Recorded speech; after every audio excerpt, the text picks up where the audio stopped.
love these guys.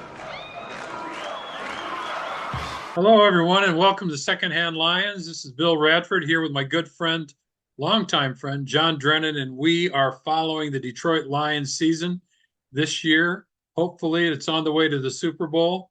Got some work to do, though. So, we're here to talk about the game on Thursday against the Cowboys and look forward to the game on Sunday against the Rams. John, I was watching earlier today a couple of the so-called expert football shows. Well, they're sports shows, but they're majoring on football this time of year. And one of them was First Take, and they were talking about the three teams that are sort of on the bubble that might or might not make it in the playoffs. And the three teams are the Chicago Bears, the San Francisco 49ers, and the Detroit Lions. And according to the panel, they all believe the Lions are going to make it. And the toss up is between the Bears and the 49ers. 11 and 6, they think some team is going to go 11 and 6 and get left out. If the Lions can fix that by winning the game against the Rams and winning out and going 12 and 5 and leaving no doubt, and if they do that, they might even uh, win the division and get a home game. It's interesting this time of year with all the moving pieces. You just have to wait to see them play.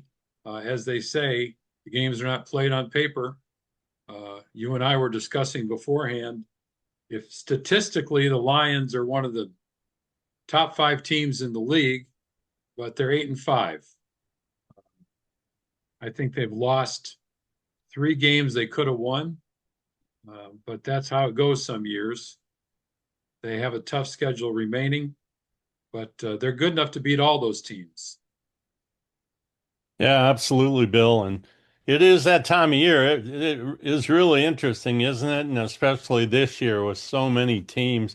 I mean, you look at the Chiefs, they don't have a winning record right now, neither do the Ravens. And it's just really an interesting year this year. You and I took this journey. We started this year right before the Hall of Fame game in the summer, doing these podcasts. And we invited people to take this journey to the Super Bowl with us. Of course, we didn't know what it'd be this year, next year. We just are positive that Lions are headed toward a Super Bowl. But you and I, neither one of us thought we'd be looking at 8 and 5 and seeing sort of the ups and downs we have seen. But that's the NFL. So these next few weeks are going to be really, really interesting.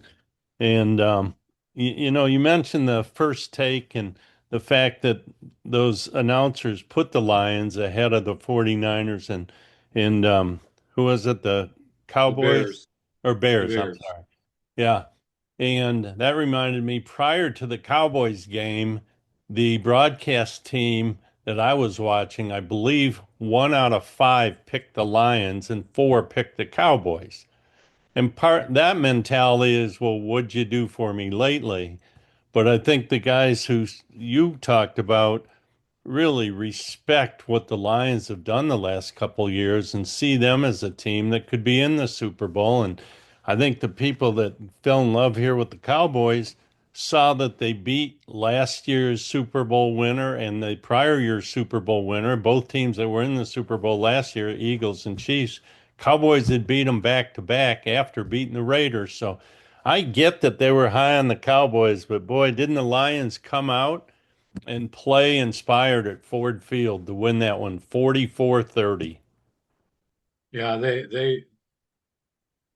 I'm convinced that if the Lions are on it offensively, and we've lamented the fact that there was a stretch of games there that they just looked like they weren't. Uh, if when they're on it offensively, I really don't think they're stoppable.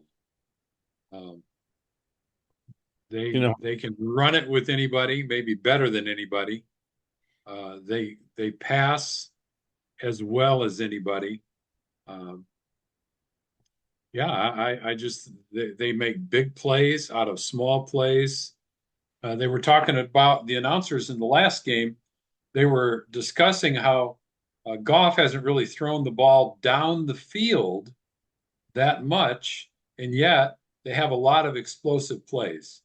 So they're catching the ball 10, 12 yards down the field and turning them into 30 and 40-yard gains. Uh, Gibbs is catching 5-yard uh, dump offs and turning them into 25-yard plays. So when he's throwing like that, Goff is just so accurate. He's pitching at about an 80% clip.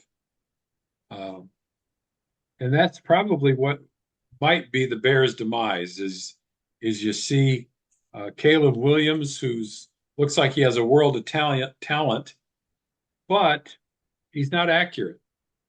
He's 58% right now, which, I remember back when I first started paying attention to football way back in the 60s.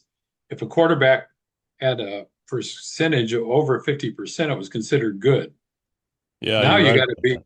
now you got to be in the high 60s at least. Um, You're right. Well, the game has changed, and you're right about that. And I think, and we'll be talking about the Rams, but you're there talking about how precise Goff is when he's got time. And, Stafford's the same way. Those guys are not mobile, but they're seasoned, they're smart, they see the defense. They're great when they have protection. So a lot of this game is going to come down to who brings the most pressure. And you mentioned Caleb Williams. He's in his second year, so he's like a middle schooler compared to varsity high school players when it comes to his experience of just seeing the game, knowing the game, that kind of thing. Athletically, right now he's ahead of both those guys in pure athleticism. But again, that's not what wins games. Bill, yeah, it's like Steve Young says, there are no old running quarterbacks. yeah, yeah, that's right. Well, Bill, I'm looking here at the Cowboys game. Listen to this, and I know I did this last week, but I'm always so intrigued by this. There were 825 yards of offense. Cowboys had 417, Lions had 408, so about equal. Cowboys had 326 in passing, Lions 299, pretty equal. Rushing Cowboys 91, Lions 109. Yards per play, this is pretty big. Lions were 7.2, Cowboys 5.5. First downs, Cowboys had five more. They had 25. Lions had, um, I'm sorry, my phone's acting up here. Lions had 20. Third down efficiency, Cowboys 6 of 15. Lions 3 of 18, which translates to 6 of 16. Um, the Three of eight, you stats, mean? what's that? You said 3 of 18. Let me say that again. Cowboys were 6 of 15. Lions 3 of 8. That translates to 6 of 16. Right. And the stats I wanted to get to, and I couldn't read them because how my phone. uh, okay, well, maybe I can remember them. Yes, takeaways. Lions had 3, Cowboys had 0. And sacks. Lions had 5. Oh, it feels good to say that. Cowboys had 1. So those are mega stats right there, those last two. And time of possession definitely favored the Cowboys, but those two stats made a big difference. And I think you mentioned before we came on that the Lions turned those turnovers into 2 touchdowns. That's right. And interesting about that, the first one I want to comment on was when Campbell punched out the ball from Ferguson, and the Lions got it somewhere around the 30, give or take. They recovered it. And it was a couple plays later that David Montgomery ran 35 yards and scored. That was the play where the announcers were just drooling over the block that Panay Sewell made that Right. gave that crease. And then that was the play where the defender grabbed DM's jersey, but that wasn't enough. He just kept running and made it in the end zone. That was the first one where they got a TD after a takeaway. Second one was at the very start of the third quarter when on like the first or second play, Barnes intercepted down near the 20, and 2 plays later, touchdown to Tesla. And Bill, this year the Lions haven't been great on getting points, especially TDs after turnovers, but those two were awesome. Yeah, flips the game. I know that the announcers kept talking about how the Cowboys get the ball to start the second half. They were almost drooling over the fact that the Cowboys could get the ball, score a touchdown, and make the game close. And then before they had a chance to finish off their halftime hot dogs, the Lions had the ball and were in the end zone. Yeah, I love that. I don't know about you, but to me, oftentimes it feels like when the Lions are playing and get a lead like that, the announcers are overzealous about the other team coming back. That's Well, probably they're trying to always keep true. things interesting. Yeah, that's probably true when the Lions are down, but I've got biased hearing on that. So, well, Yeah, so Bill, I want to talk about Cologne. Uh, I watched the game again and on replay, and just watching him come around on a pulling guard, coming around the edge. It just looks like he's hunting. I mean, I don't know how big he is, but he's a large human being and he's running really fast and he's got malice on his face and he's just looking for somebody to obliterate. And he did it on a couple of those long runs from Gibbs where he just was looking for somebody to crush. And you mentioned Sewell, that one play with Montgomery, he blocked two guys. He knocked off the first guy, and then he turned around and sealed it off with the second guy. He's an amazing athlete. yeah, yeah, I'm so glad that they signed him to a long deal. he was the first draft pick of Brad Holmes and Dan Campbell era. And I'm sure, when I was first watching football, I was more enthusiastic about the skill players. You know, if they drafted a lineman, defense or offense, I was thinking, oh, why'd you do that? You could have got that wide receiver. You could have got that running back. Now I understand completely why the offensive line is number one, a defensive line is 1A. Uh, and that's how you build your team from the inside out. And that's what the Lions have done. Yeah, that first draft, I believe their first three picks were line Panay Sewell, and then Aleem McNeil, third pick, and number two was Levi Onwuzurike. Or I'm not saying that right. Levi, who's hurt, but I think that was their first three picks. Yeah, And they were giddy that the Cincinnati took Jamar Chase so they could get Panay Sewell. right, right. And then all the experts talked about how the Lions reached for Sewell or for Gibbs. Well, we did Oh, get some bad news in this game. Brian Branch ruptured his Achilles. He's out for the season, probably be out for most of next season, uh, which brings me to wonder about Kirby Joseph. Have we heard anything on his availability? I keep hearing the same thing. I'm not sure.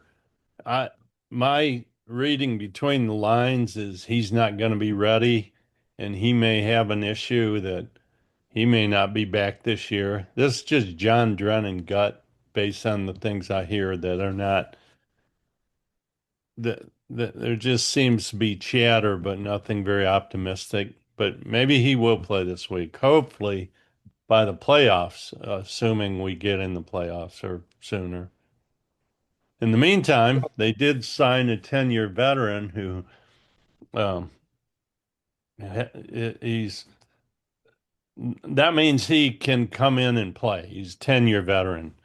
In 2018, he led the league in interceptions. He's a hard hitter. His name is what is his name? Demonte Kazi or Kazi. So he will have been in the locker room for a week, but he's a veteran who can come play safety. The guy I'm concerned about at this point is their safety that got the concussion. I believe Harper. He's played Yeah, well he at didn't look safety. good. Hey, He Bill, did not just a look couple good. of comments from the Cowboys game. Um, just their tight end Ferguson, he had some really good plays, but he's the one that had the ball punched out.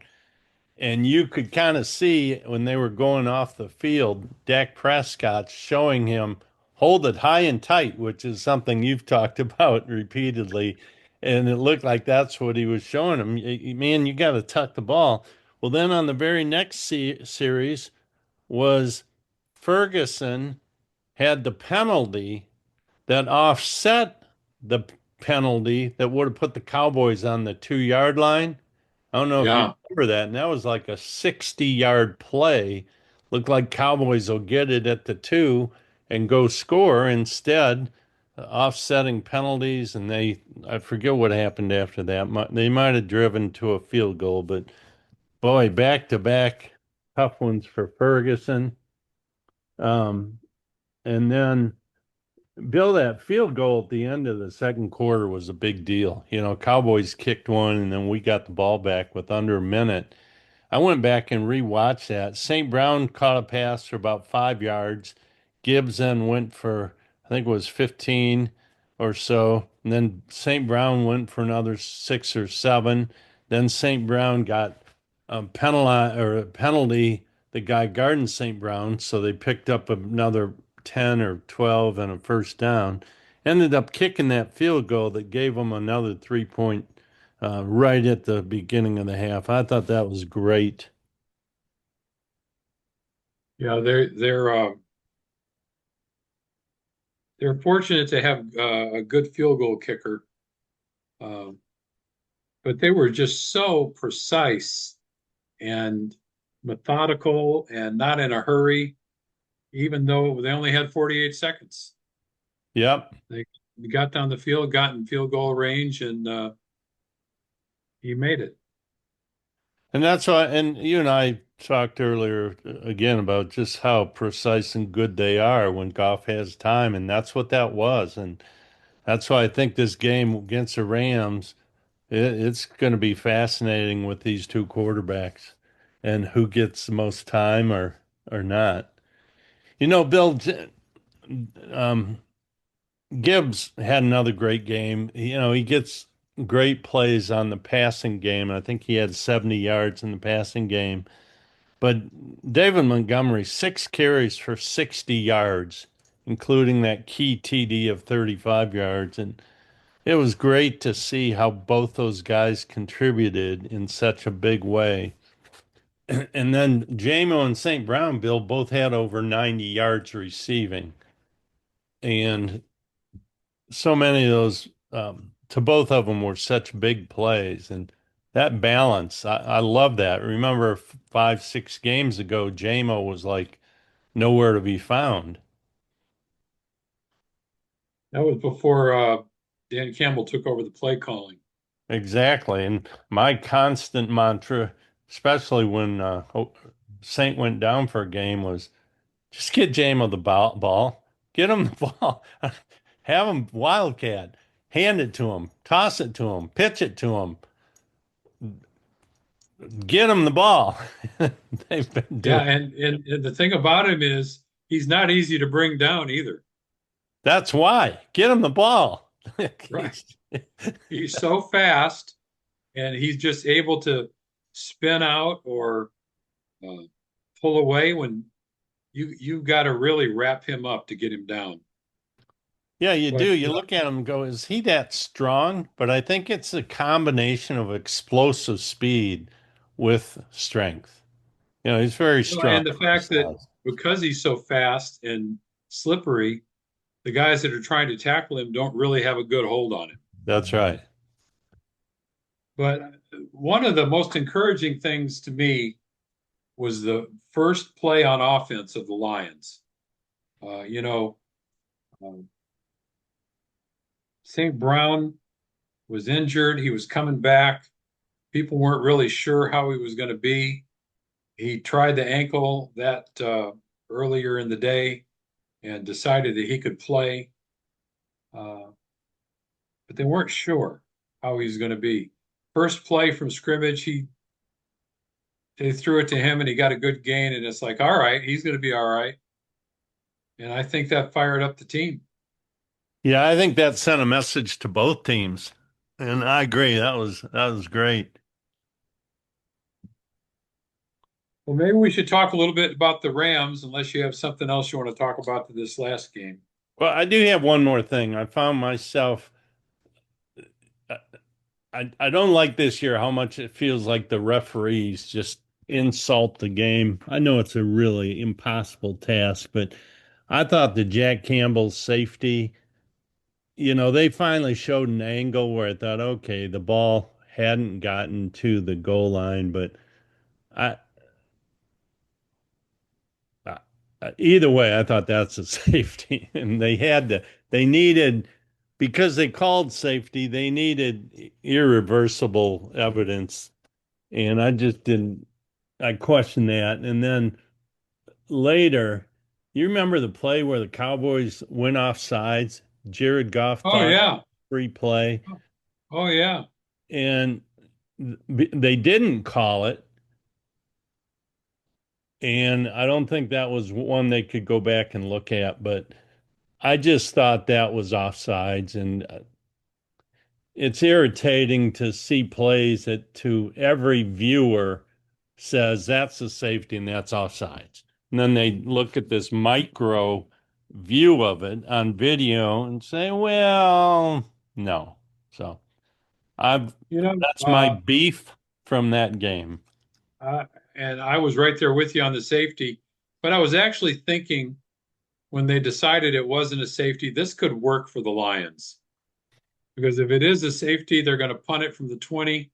The Lions are going to be back well inside their own side of the 50. And because they had to punt from the back of the end zone, I think the Lions ended up with the ball on the Dallas 40, and they pretty quickly took it in and scored. So, You're right about the 40, and I didn't remember what they did with it. So if they got a TD off that, your comments well taken. I would have liked those two extra points. And generally on that punt, you can end up with the ball in decent field position, but your point is well taken there. 44-30 is uh, is a pretty good butt kicking. It is. So can we kick butts this weekend? Today, folks, is Tuesday. We're playing the Rams this coming Sunday at in LA, so we know it's the weather's going to be fine in SoFi Stadium. Um, it's a big one, Bill. Let's talk It about it. is. Well, if they can manage to beat the Rams, that sets them up well to make the playoffs for sure, and to possibly even win the division. Um, they this is the toughest of their four games that are left. They follow this with a home game against Pittsburgh. Then they finish on the road against Minnesota, and they should be able to beat them indoors. And then they finish on the road against Chicago. And for the life of me, I can't figure out the NFL scheduling, why you would schedule the Detroit Lions to play the Chicago Bears in September indoors, and then play the Lions against the Bears in January outdoors in Chicago. Yeah, I so agree with that. I mean, you That flip those two. yeah, that could be a blizzard that day. It could be awful. It could be 0 degrees. It's whereas Chicago in September is usually pretty nice. Yeah, I agree totally with that. I just don't know how anybody with any sense looks at that schedule and says maybe we should change those two. Yeah, and I also, I liked at the start that Detroit opened with Green Bay because I thought, okay, let's make a statement and get a jump on the North. But no team is ready to go in that first game. I just think to play a division rival like that's probably not a great idea.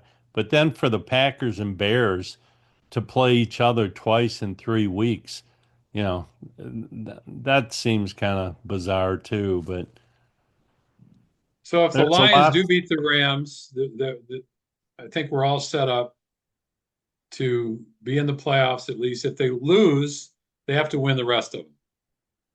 They'll I have to agree with beat that. they'll have to beat Pittsburgh, Minnesota, and Chicago. But it could come down to the last game of the year, and the winner is in and the loser is out. Yeah, Lions, Bears. Right? Again, in a potential blizzard. So anything Exactly. goes. Well, Bill, looking at the So Rams, I you and I were talking about how even these teams look. Real quick, I looked at team stats on offense, total yards in the NFL. Lions are third, Rams are fourth. Passing, Lions are fifth, Rams are third. Rushing, Lions are fifth, Rams are 11th. First downs, Lions are 14, Rams are second. Put that in the blender, and that's equal. Let's look at yeah, defense. In yards given up, Lions are 15th, Rams are 13th. Passing, Lions are 19th, Rams are 16th. Rushing, Lions are 10th, Rams are 11th. Turnovers, Lions are sixth best, Rams are third best. Rams are plus 10, Lions are plus 8. Sacks, Lions are fifth, Rams are sixth. That's all fairly even. And then when you look at passing, Goff is fifth and Stafford fourth in the NFL. Gibbs is fifth in rushing. Kyrene Williams is eighth. David Montgomery's 26th and Blake Corum's 29th. That's all pretty even. And then receiving. Do you remember early in the year we were talking about who's better, Nakua or Brown? St. Brown? And I think Nakua was picked third best in the NFL by the experts, and St. Brown was picked fifth. Well, right now, Nakua's second in the NFL, and St. Brown is fifth. So there you go. yeah. And then Jamo's 19th, and Devontae Adams is 25th. And I I wanted to go through all that because to me, you put all that together, and these are two teams, as I said, non-mobile quarterbacks, but amazing, well-seasoned, protect them. They're going to pick you apart. Both teams have great weapons. It's going to be something, I think. The Lions are capable of beating anybody. If they bring their offensive best performance, I think they'll win. Uh, but it wouldn't be surprising if the Rams win, especially since they're at home. I think this is the first time since the Stafford trade that the Lions have played the Rams in LA. They played them twice, once in the playoffs and once in the regular season uh, in Detroit. And the Lions won both of those. That's right.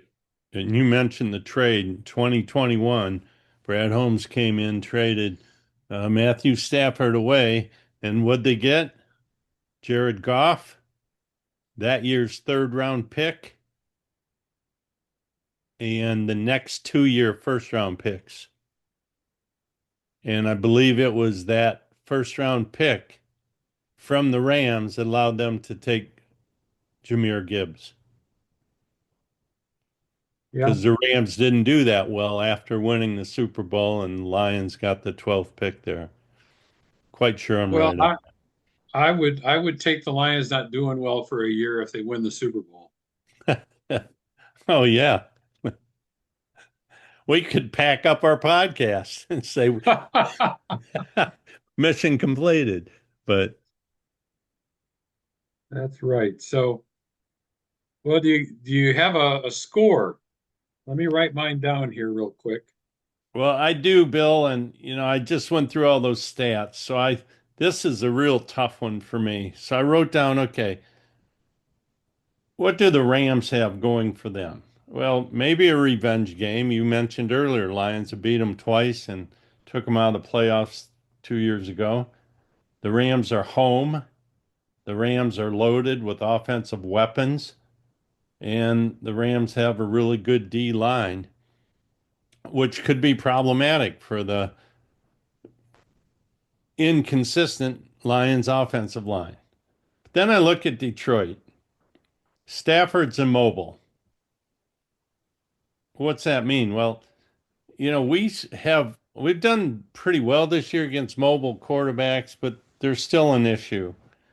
Um, the Lions corners should be better. And what I mean by that, especially DJ Reed's been hurt, and this will be what his third game back, and he was out for like 6 weeks, and it takes a minute to get back. So I think the corners could be up for this, and they really need to be, but it's kind of like last year against Minnesota Vikings, game 18, when our cornerbacks just did so well. And anyhow, I think our corners will be better. I think, Bill, we've seen a couple games this year where the Lions defense was incredible. At Baltimore, they sacked Lamar 7 times. And then against Tampa Bay with that patchwork defensive backs that were just shut down. I have a feeling these backup safeties are going to perform big time. Jared Goff is going back to LA where he's from, California, and I think he's got something to continue to prove to the Rams. The Lions have had 10 days to prep versus 7 for the Rams. And when I put all that in the blender, I still feel like Rams are going to win this game. But here's my score 31-27, and I don't know who's going to win. You got to pick somebody. I know I have to, and it's so hard for me to say Rams for the reason, well, it's so hard to say Rams. So I'm not going to. Lions 31, Rams 27. All right. Well, I picked against the Lions once this year, and I'm not going to do it again. That was the So Ravens game, right? yeah, that was the Ravens. That's before we knew that the Ravens weren't any good. Uh, I'm picking the Lions 38-35. Oh, wow. Points on the board. I like Yeah, that pick. I hope that's what we see. yeah, and I hope when the Rams get their touchdown to make it 35, there's no time left on the clock. So, It could be a game where we don't pick a score. We just say last team with the ball wins. well, I and this could be hoping more than anything. I think the Lions are capable of beating anybody in the league on any given day. So I'm picking them. Well, I agree with that, and that's why I picked them. I just think this team's full of grit. I think they've signed a tight end to help. They've proven themselves so good at making the adjustments they have to for big games. So, speaking of picks, Bill, last week I had picked the Lions 34-31 over the Cowboys 44-30, and you had picked 31-24. So we were both in the ballpark on that one. So I hope we get this one right. Me too. It should be fun. All right. Well, you have been listening to the Secondhand Lions. Bill Radford and I, John Drennan, and me, John Drennan, longtime Lions fans back in the day of black and white TV, and Alex Karras and Joe Schmidt. And today, here we are, just wanting, wishing the Lions get into the Super Bowl. You can go to our website at the SHL podcast.com. With that, Bill, go ahead and sign us off, buddy. All right, here's to seeing the Lions pull one out in LA and Jared Goff proving once again that he should not have been traded. Of course, that remains to be seen, but we're hoping for a Lions victory. Bye, everyone.